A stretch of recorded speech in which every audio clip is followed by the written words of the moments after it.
You're not stuck because you're lazy. You're stuck because every time things get uncomfortable, you run. Not physically, but mentally, emotionally, energetically. You check out. And the worst part, you've made it a habit. You don't even notice it anymore. You start a new goal, a new habit, a new version of yourself. Then life applies pressure. And suddenly you're scrolling, snacking, rearranging your desk, replaying old thoughts, telling yourself, I'll start again tomorrow. You don't stop because you're weak. You stop because you're addicted to feeling safe. But here's the truth. Comfort is the most dangerous drug you'll ever take. It whispers, you're fine here. It says, just rest a little longer. It convinces you that tension is toxic, when it's actually the place where all growth begins. You think progress is about discipline. It's not. It's about facing the moment you want to run from and staying anyway. No dopamine, no audience, no applause. Just you, sitting with the thing you've spent your whole life avoiding. That's where change actually happens. And if you can't sit in that fire, you'll keep relapsing into the old version of yourself and calling it normal life. But you know it's not normal. That's why you're here. Because something in you is tired of pretending, tired of escaping, tired of waiting for the perfect mood to save you. You don't need a mood. You need a moment of honesty. And this might be it. You weren't born with this habit. It was taught to you.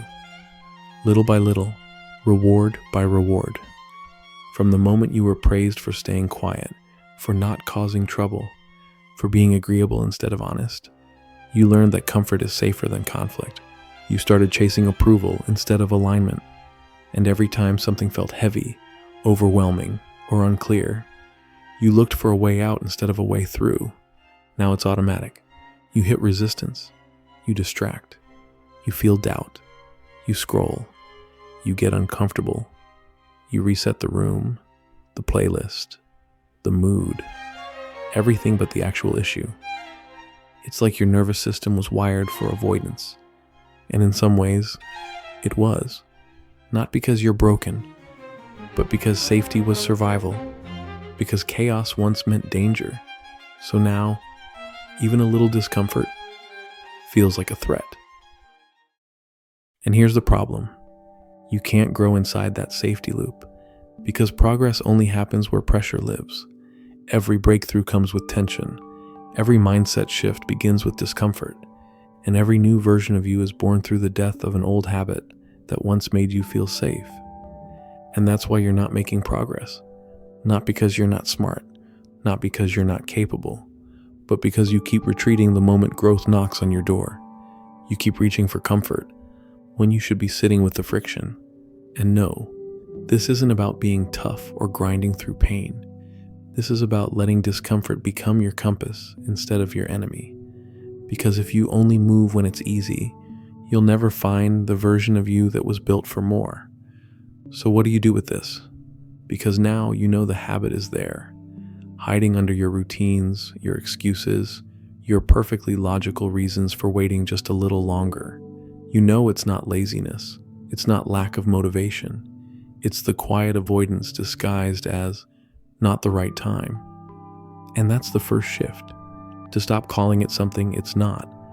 You're not tired. You're emotionally full. You're not lost. You're overstimulated. You're not lazy. You're mentally tangled from years of running away from the one place you were supposed to stay. Here. Right now. So here's what you do. You interrupt the pattern. Not with another 10-step morning routine or another book to make you feel productive. You break the habit by doing something radical. You sit. You stop.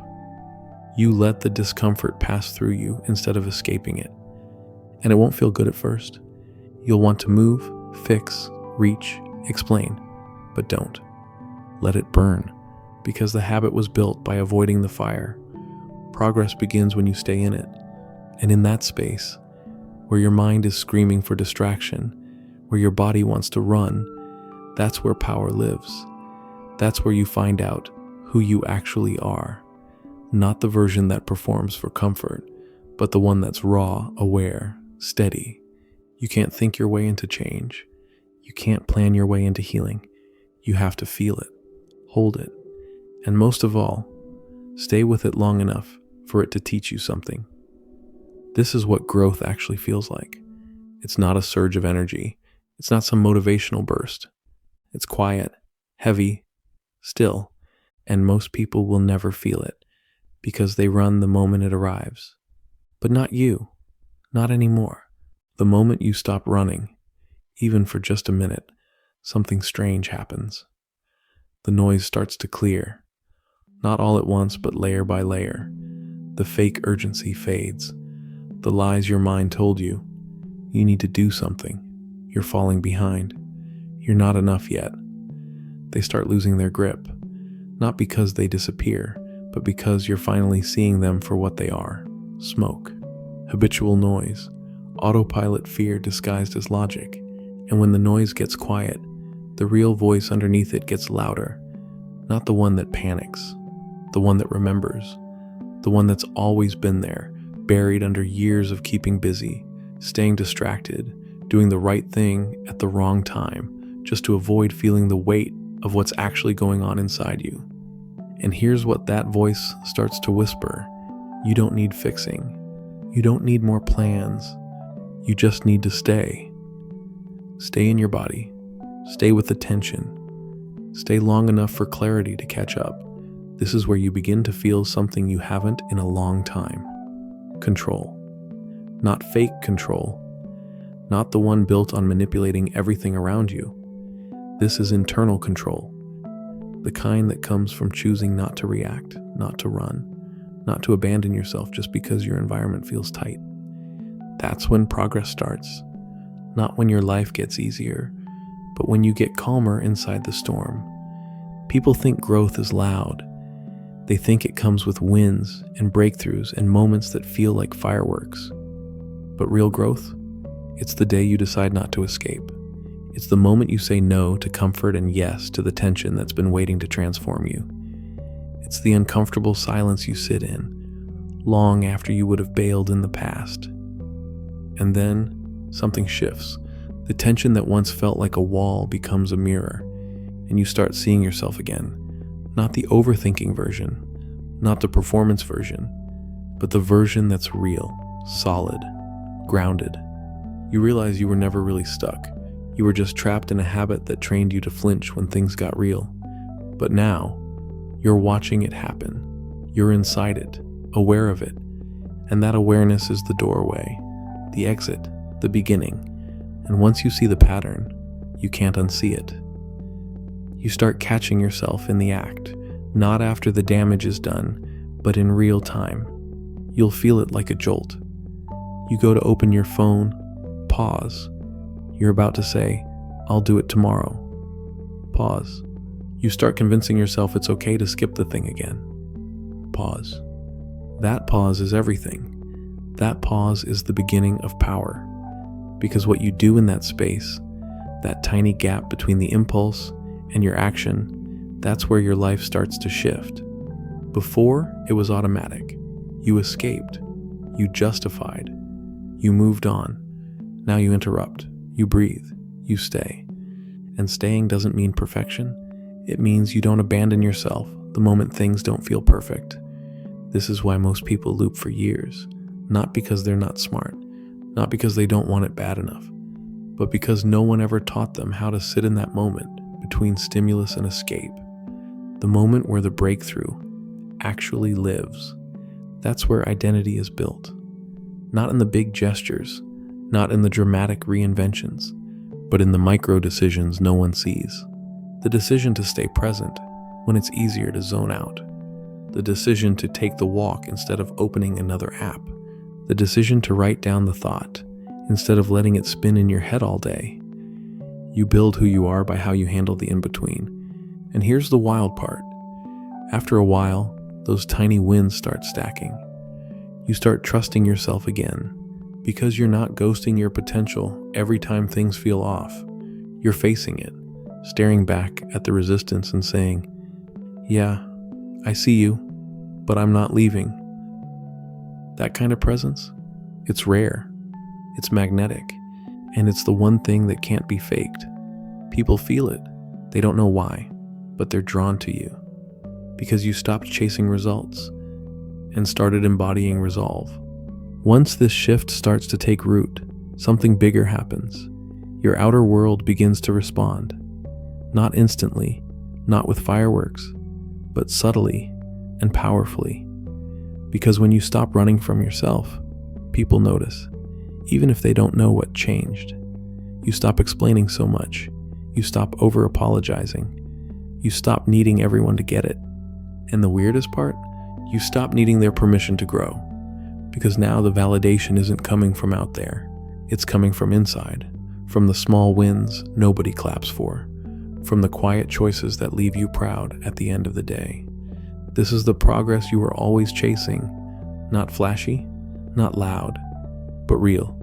You're no longer chasing outcomes. You're becoming the kind of person who doesn't need to prove anything anymore. You stop hustling for approval. You stop begging your old life to accept the new you. And as this happens, your energy changes.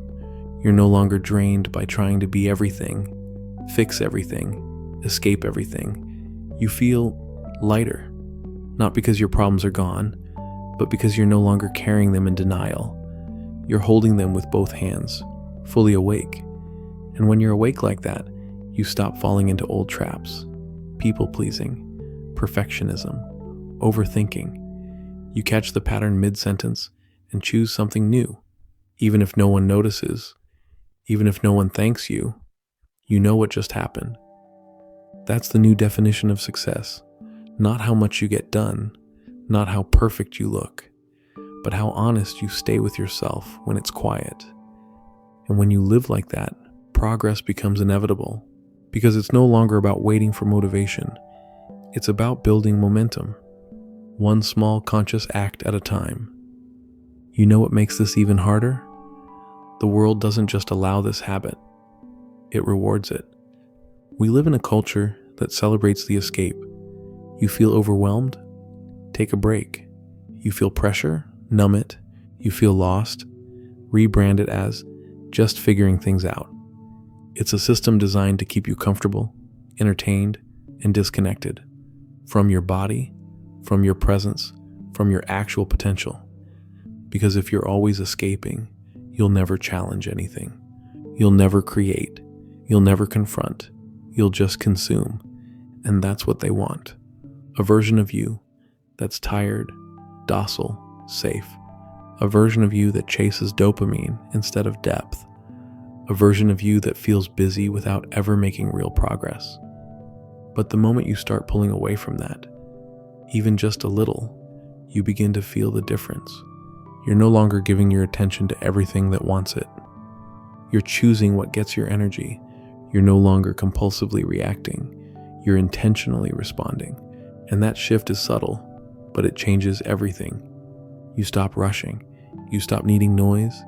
You stop filling every gap with something to numb you.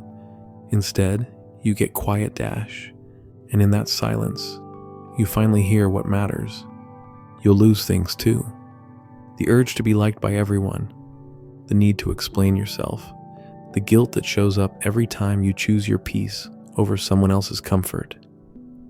And in return, you gain clarity. You gain self-respect. You gain access to the version of you that's been buried underneath years of maybe later and I'm fine. This isn't about productivity anymore. This is about liberation from distraction, from patterns, from pretending you're okay with a life that drains you. And when you start living like that, with intention, with honesty, you stop asking, why am I not making progress? Because now you feel it. Every step, every shift, every quiet win that builds a foundation no one can take from you. The truth is, the version of you you've been trying to become, they're already in there, but they're buried beneath years of resistance, distraction, and false urgency. That version doesn't need more knowledge. They don't need another planner, another podcast, or another reason to keep waiting. They need you to stop abandoning the moment you're in. Because every time you escape discomfort, you're reinforcing a message in your nervous system. I can't handle this. And you carry that message into everything: your relationships, your work, your habits, your self-worth. So when things get hard, you default to survival. Not growth, not curiosity, not resilience. Just escape. But here's what changes the second you choose to stay. You rewrite that message. You tell your mind, I don't need to be rescued from this moment. I can sit in it. I can handle it. I'm not going to fall apart. And something ancient in you believes it. That's identity. That's where the shift happens. Not when you set new goals, but when you stop flinching from the present moment. When you sit in the tension, not as a victim, not as a martyr, but as someone who knows this isn't breaking them. It's building them. And yeah, it's going to be uncomfortable. Some days you'll feel like quitting. Some days you'll catch yourself back in the loop. But even that is progress. Because now you see it. Now you're not running on autopilot. You're awake. You're aware. You're choosing. And every time you choose presence over escape, every time you pause instead of react, every time you lean in when you used to shut down, you're creating someone new. You're becoming a version of yourself who doesn't just chase change. You embody it. And that version of you, they're not coming. They're already here, waiting for you to stop running and finally take the wheel. So this is where it all begins, not with a perfect plan, not with some massive breakthrough, but right here, in the moment where you choose not to run, where you let the tension stay, where you feel the discomfort without dressing it up as something else. Because when you stop reaching for the nearest escape, you start reclaiming your time, your focus, your life. You realize that the greatest act of power isn't action, it's presence. And most people never find that out.